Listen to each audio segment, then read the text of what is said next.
मैं इस समय एक चलन देख रहा हूं, तमाम मौलवी और मौलाना इस समय एक बयान दे रहे हैं, कह रहे हैं गाय को राष्ट्रीय पशु घोषित करो। अबे हमने कहा कि गौ हमारी माता है, जन्म जन्मांतर का नाता है।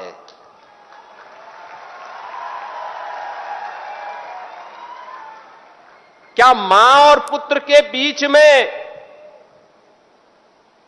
कुछ घोषित करने की आवश्यकता पड़ती है क्या? क्या किसी पुत्र को बताने की आवश्यकता पड़ती है कि तुम्हारी मां है, इसका सम्मान करो? ये हमारे संस्कार हैं।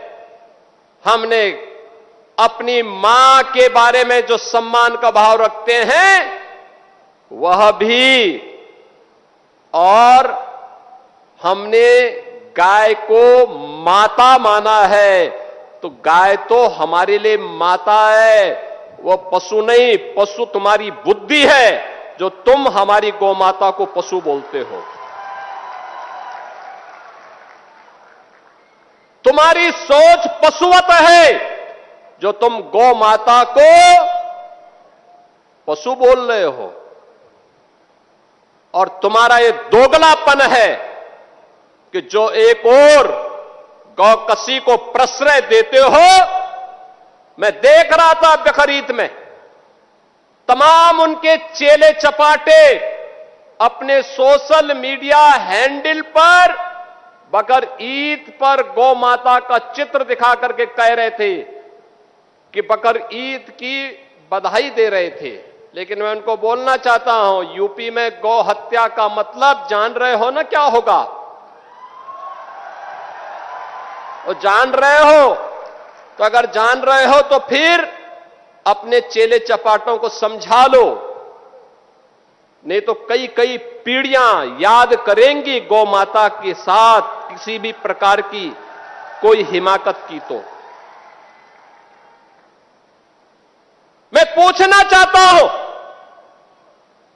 ये वही लोग हैं जो हमारी गौ माता को कह रहे हैं कि राष्ट्रीय पशु नहीं। अरे गौ माता तो स्वघोषित राष्ट्र माता है, उसको किसी को राष्ट्र माता घोषित करने की आवश्यकता नहीं। वैसे ही जैसे हमारी माता के बारे में किसी को परिचय देने की आवश्यकता नहीं पड़ती, जैसे गंगा माता के बारे में किसी को परिचय देने की आवश्यकता नहीं। हम सब गंगा माता की आरती करते हैं, गंगा पूजा करते हैं, अपने साथ गंगा पुत्र जोड़ करके अपने को सम्मानित महसूस करते हैं। हमारे तीर्थ मां गंगा के तट पर हैं, हमारे सारे संस्कार मां गंगा के तट पर संपन्न होते हैं।